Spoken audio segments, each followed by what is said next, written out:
Number one, it ends the federal government's bulk collection of phone metadata. It is long past time to end this program, and the USA Freedom Act does so. In particular, what it did is the prior program only covered a relatively narrow slice of phone calls. When you had a terrorist, you could only search a relatively narrow slice of numbers, primarily landlines. The USA Freedom Act expands that, so now we have cell phones, now we have internet phones, now we have the phones the terrorists are likely to use. Is that the old program covered 20 to 30% of phone numbers to search for terrorists. The new program covers nearly 100%. That gives us greater ability to stop acts of terrorism, and he knows that that's the case. What Barack Obama and Hillary Clinton are proposing is that we bring to this country tens of thousands of Syrian Muslim refugees. I have to say, particularly in light of what happened in Paris, that's nothing short of lunacy.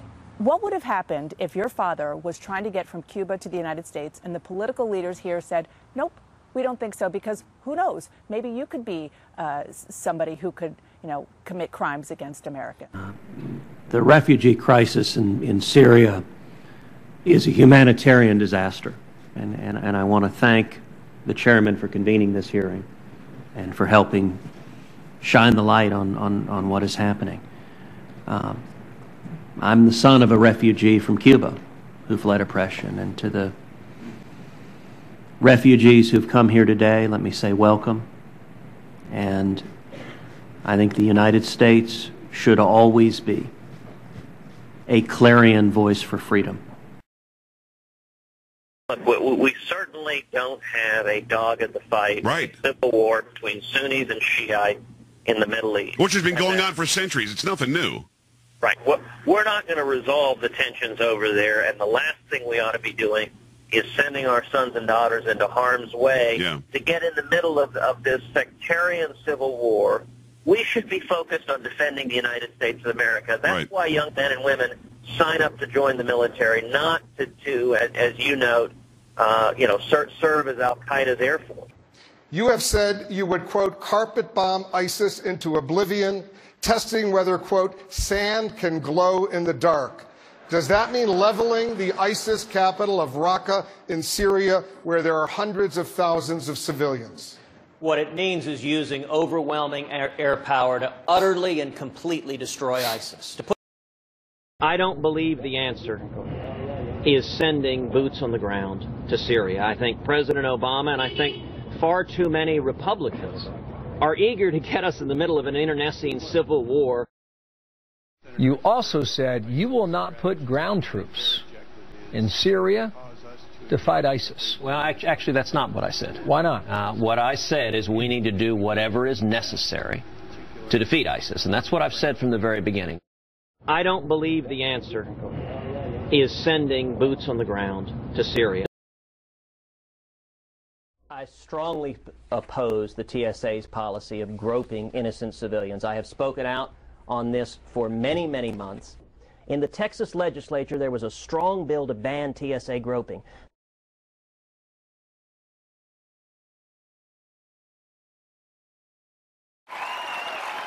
Colorado. Good idea. Legalizing marijuana, bad idea. If the citizens of Colorado decide they want to go down that road, that's their prerogative. I don't agree with it, but that's their rights. All right, fair enough. Let's take drug policy. A whole lot of folks now are talking about legalizing pot. The brownies you had this morning were provided by the state of Colorado. And you can make arguments on that issue. You can make reasonable arguments on that issue. The President earlier this past year announced the Department of Justice is going to stop prosecuting certain drug crimes. Didn't change the law, didn't go, that's an issue. You could go to Congress, you could get a conversation, you could get Democrats and Republicans who'd say, we ought to change our drug policy in some way. And you could have a real conversation, you could have hearings, you could look at the problem, you could discuss common sense changes that maybe should happen or shouldn't happen. This president didn't do that. He just said, the laws say one thing. And mind you, these are criminal laws. These are laws that say if you do X, Y, and Z, you will go to prison. The reason is because the Department of Justice has said the only way to implement what they want, universal background checks, is a registry, a federal list of every gun owner in America, and that would be wrong. It'd be unconstitutional. So look, are there things we could do? Sure. One of the things we could do is we could improve the quality of the federal database. Right now, a lot of states, a lot of local jurisdictions are not reporting criminal convictions, not reporting mental health barriers to ownership, and so the federal database is not nearly as good as it should be. That would be a common sense improvement. I'm Ellen Ratner, and this is Bias Bash. Today I'm going to be taking a look at Mr. Cruz, Senator Cruz, and some of what he said, and why isn't the media going after it? We know that about a year ago he opposed gun control. He said that there was a constitutional right to protect children, family, your home, and lives, and to serve as the ultimate check against government tyranny. But more recently, he said, everyone has a constitutional right to protest and speak our minds. However, there's no constitutional rights to use force or violence with others. Well, those two statements are a little bit opposed to each other, and where has been the media on this to hold Senator Cruz accountable to his changing views? One of the big back and forth moments between you and Senator Marco Rubio was on immigration. Many people said you scored some points against Marco Rubio there.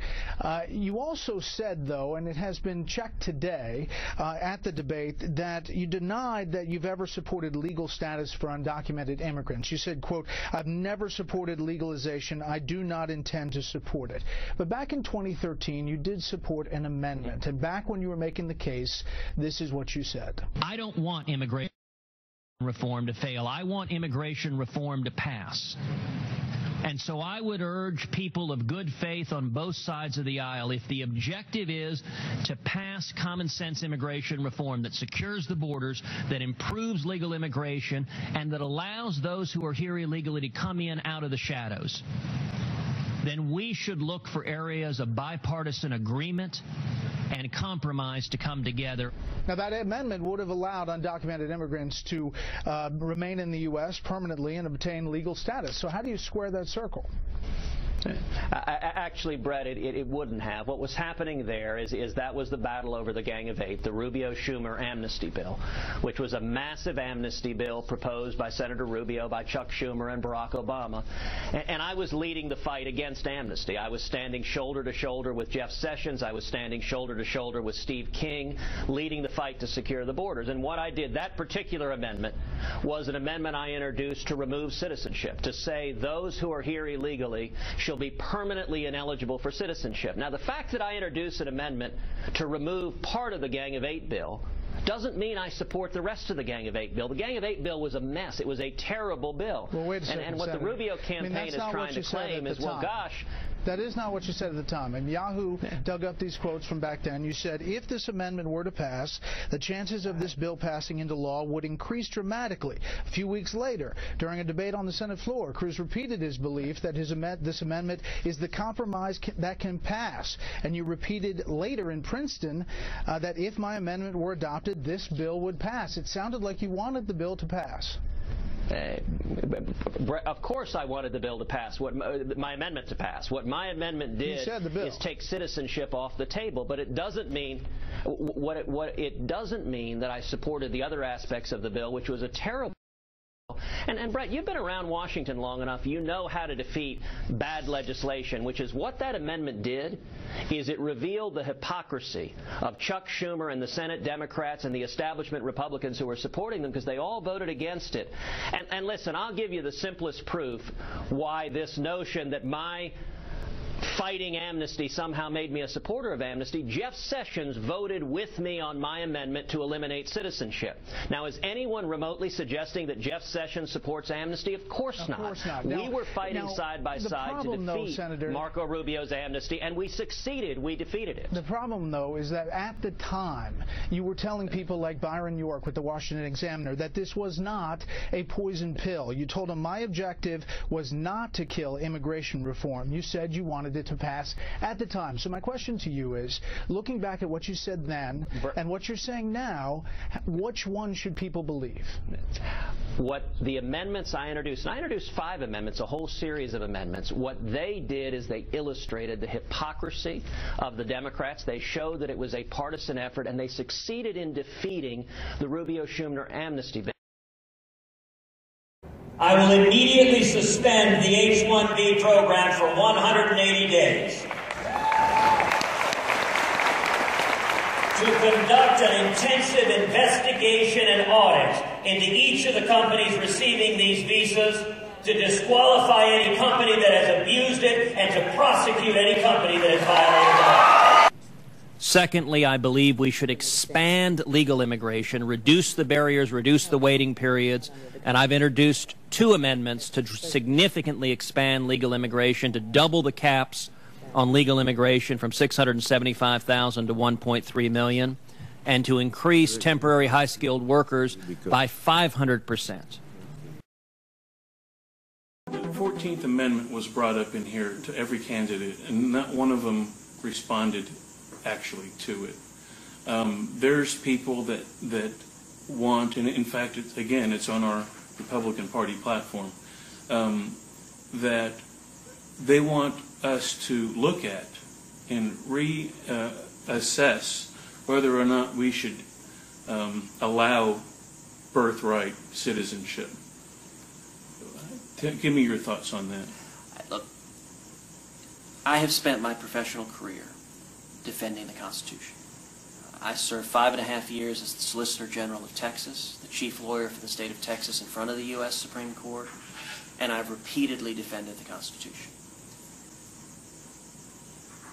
The 14th Amendment provides for birthright citizenship. I've looked at the legal arguments against it, and I will tell you, as a Supreme Court litigator, those arguments are not very good. As much as someone may dislike the policy of birthright citizenship, it's in the U.S. Constitution. And I don't like it when federal judges set aside the Constitution because their policy preferences are different. And so my view, I think it's a mistake for conservatives to be focusing on trying to fight what the Constitution says on birthright citizenship. We began by asking about granting automatic citizenship to the children of undocumented workers. I think birthright citizenship as a policy matter doesn't make sense. We have right now upwards of 12 million people living here illegally. It doesn't make any sense that our law automatically grants citizenship to their children, because what it does is it incentivizes additional illegal immigration.